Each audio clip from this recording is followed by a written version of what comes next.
Les textes de ce dimanche ont une tonalité particulière, vous l'aurez certainement remarqué, qui consonne avec ce que notre paroisse vit aussi aujourd'hui, une tonalité presque tragique.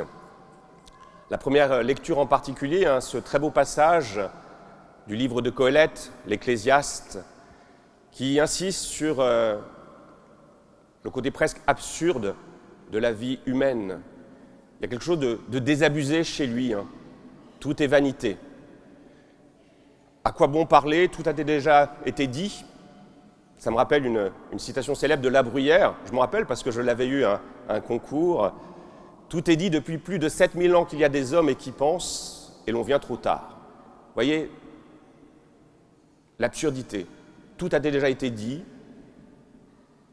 Toute vie humaine est d'une fragilité insupportable parfois. C'est ce que dit aussi le psaume. Quelle est la mesure d'une vie humaine? 1 heure dans la nuit. Qu'avez-vous fait entre 4h et 5h du matin, entre 3h et 4h? Est-ce que vous avez des souvenirs de ce que vous avez fait entre 3h et 4h du matin? Paul, il dormait. As-tu un souvenir précis entre ce 3 et 4h du matin? Non. Voilà, la fragilité de la vie humaine, 1 heure dans la nuit. Une belle plante qui est magnifique au matin et qui est fanée le soir. Vraiment dureté de cette vie humaine, fragilité de la vie humaine. Alors on essaye d'accumuler quelques biens pour nous protéger, avoir quelques assurances. Et Jésus nous redit que tout cela, là encore, cela ne sert à rien. Alors des textes, de fait, très durs, je trouve, très durs. Et ce constat de cette dureté de la vie humaine est partagé par beaucoup de nos contemporains. Il y a 2 héros de la littérature, moi, qui m'ont toujours passionné, parce qu'ils expriment peut-être le sentiment que nous pouvons avoir dans la vie humaine. Le premier héros, c'est Antoine Roquentin. Vous connaissez Antoine Roquentin? C'est le héros de La Nausée, de Sartre. Voilà, il est dans un jardin public et il sent le poids de son existence lui tomber dessus. Il fait chaud, il transpire, sa chemise est collée à sa peau, il étouffe.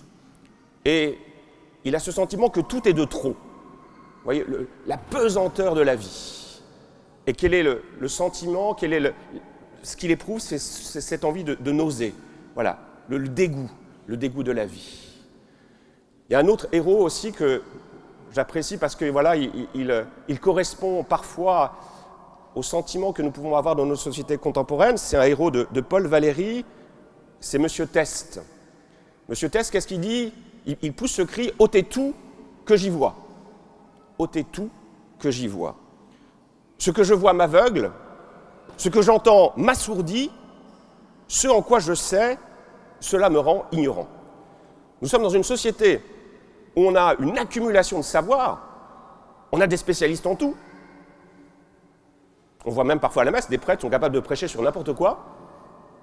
Il y a un fait d'actualité, on a un spécialiste, un expert qui va venir tout vous expliquer, et au total, est-ce qu'on comprend mieux? Ben non, on ne comprend pas notre société. Alors que la science a été capable de faire des progrès, la technique ont été capables de faire des progrès extraordinaires, et on semble être de plus en plus ignorant. Il y a du mal-être, il y a un mal-être généralisé. On pensait que la richesse matérielle allait procurer ce bonheur, et au total, force est de constater que malheureusement, ce n'est pas tout à fait le cas.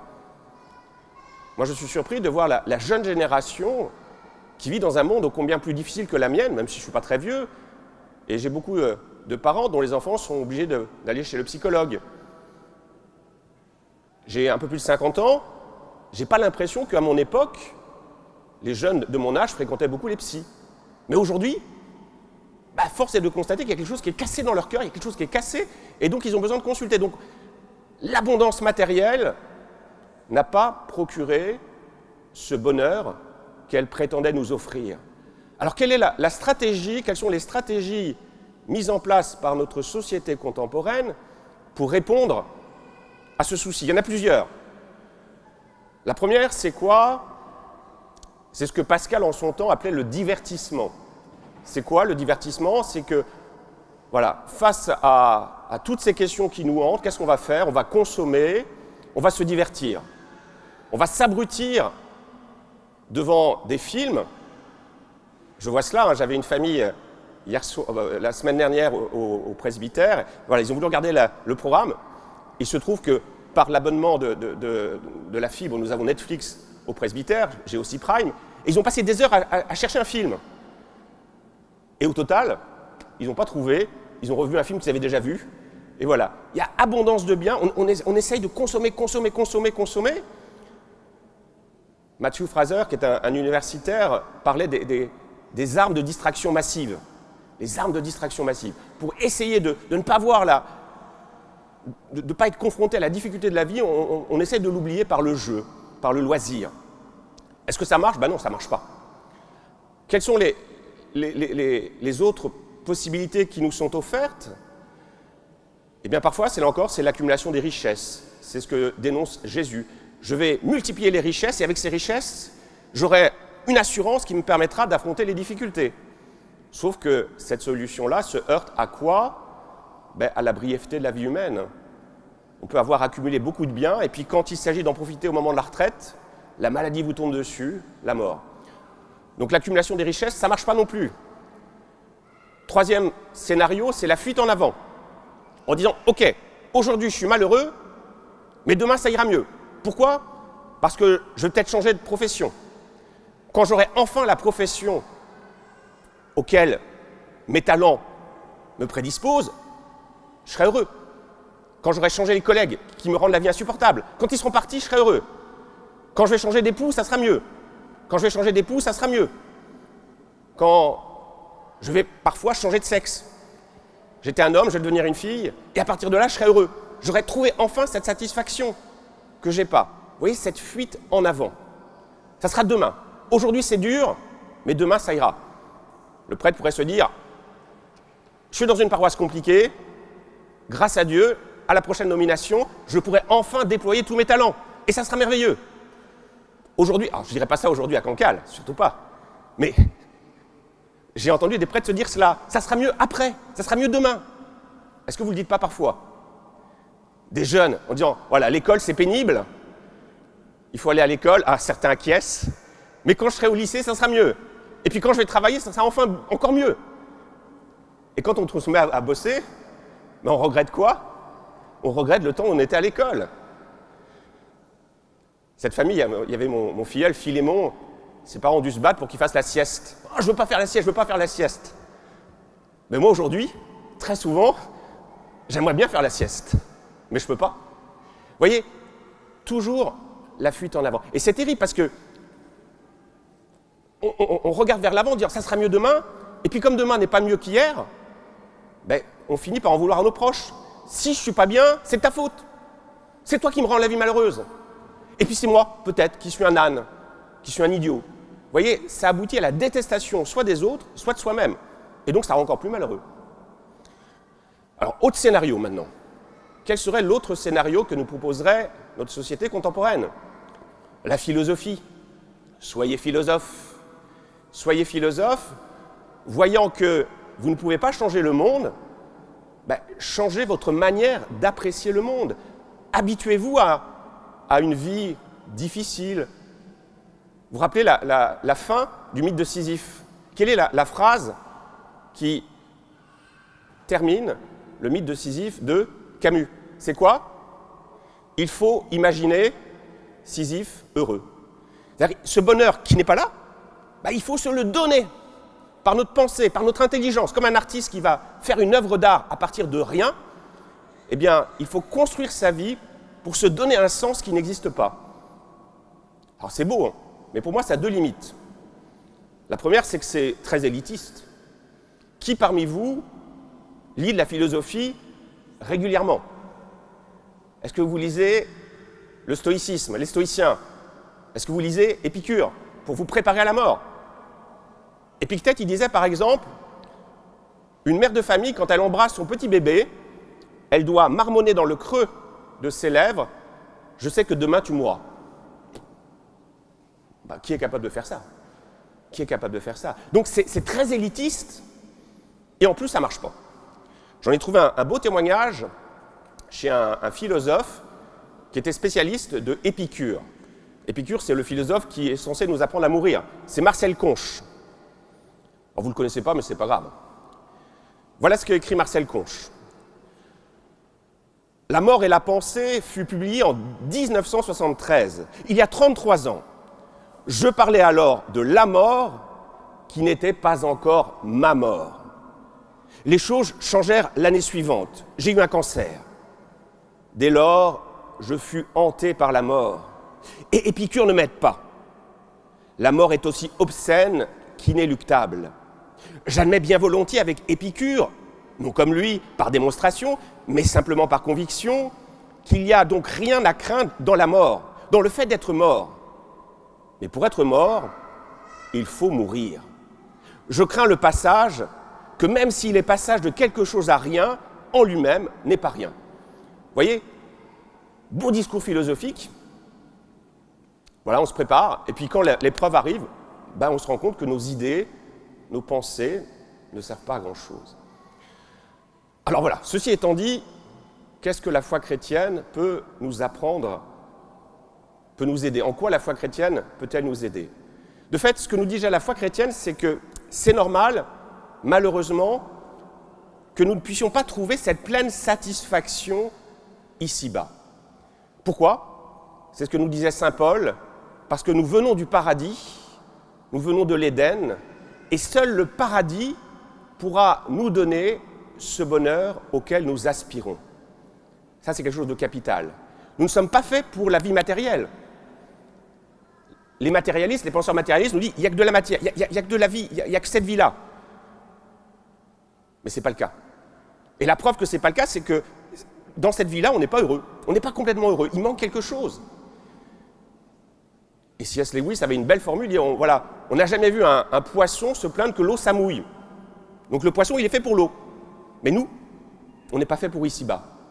On est fait pour quoi? On est fait pour le ciel. Et il n'y a que le ciel qui pourra nous donner cette pleine satisfaction. Et je crois que c'est capital d'avoir ça à l'esprit. Et je le redis souvent quand je prépare des couples au mariage, en disant, votre couple, votre époux, votre épouse, il est extraordinaire.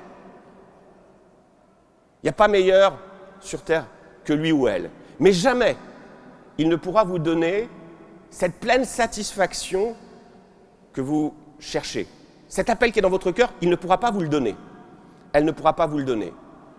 Il vous permettra de vous en approcher, mais jamais il ne sera capable de vous donner cette pleine satisfaction. C'est valable aussi pour des enfants. Aussi merveilleux sont les enfants, jamais ils pourront donner cette pleine satisfaction. Parce que seul le ciel nous permettra d'être dans cette pleine communion. Vous voyez déjà, regardez les réalités d'en haut. Ne pas charger de trop d'importance, de trop de lourdeur, de trop de pesanteur notre vie ici-bas. Et puis la deuxième chose, c'est se dire que si nous sommes faits pour le ciel, si nous sommes faits pour l'infini, le fini ne pourra jamais nous donner, là encore, cette pleine satisfaction. Le fini ne boucle pas sur l'infini. On aura beau accumuler les richesses, les réussites, eh bien ça ne nous donnera jamais cette réponse à ce que notre cœur aspire, à ce à quoi notre cœur aspire. Parce que notre cœur aspire à l'infini de présence, l'infini de multitude, l'infini de Dieu. Et ce que nous propose notre société, c'est l'infini des chiffres, l'infini qui est, qui continue indéfiniment. Le fini ne boucle pas sur l'infini. Seul Dieu pourra nous donner cette pleine satisfaction. Et puis la deuxième chose, et ça va être ma conclusion, que nous redit Jésus, c'est que nous sommes faits à l'image et à la ressemblance du bon Dieu. Donc seul Dieu nous permettra de trouver notre place. Parce que nous sommes faits à son image, à sa ressemblance. Et Dieu, c'est quoi? C'est Dieu est amour. Dieu, c'est la Trinité. Le Père qui aime le Fils qui aime le Père. Et cet amour est d'une telle force qu'il en devient la personne de la Trinité. Vous voyez, nous sommes faits pour aimer. Seul l'amour est capable de donner du sens à la vie. Non pas les réalités matérielles, l'amour, aimer. Mais ce n'est pas un amour tourné vers nous-mêmes, ce n'est pas s'aimer soi-même, c'est aimer l'autre, aimer son frère, aimer son prochain. Moi, je médite souvent cette belle phrase de Bernanos, il disait « Le secret du bonheur, c'est trouver le bonheur, se trouver son bonheur dans le bonheur de ses frères. Le secret du bonheur, c'est de trouver son bonheur dans le bonheur de son frère. » Vous voyez, pas mon propre bonheur, mais dans le bonheur de mes frères. Je pense que Jésus, avec ses disciples, était dans la joie quand il voyait ses disciples comme cela revenir tout joyeux en disant « On a fait des miracles, on a fait des choses extraordinaires ».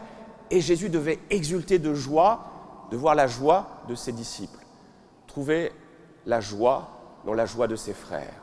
Quelque chose de très important. Donc un amour qui n'est pas tourné vers nous-mêmes, mais vers l'autre.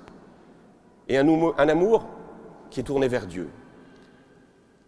Pourquoi nous pouvons aimer Dieu, aimer le Christ sans réserve? Parce que lui, Dieu, Jésus, nous aime sans réserve. Dieu a considéré que son amour pour nous valait la vie de quoi?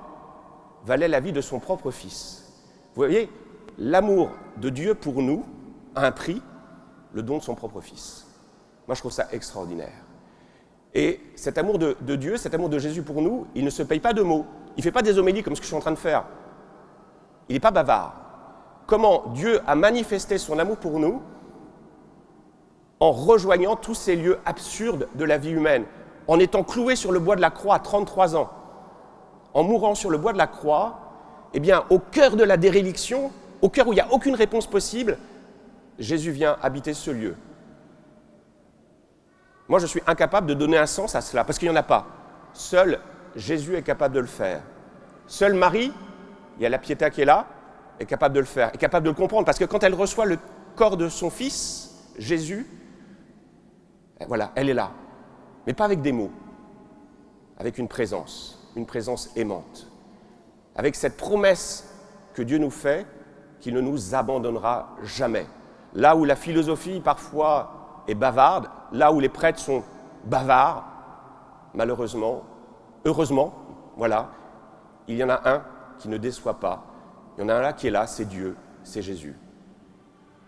Alors, contemplons cette croix qui est devant nous, avec cette certitude que Dieu ne nous abandonne pas, que Dieu crie avec nous, que Dieu est là.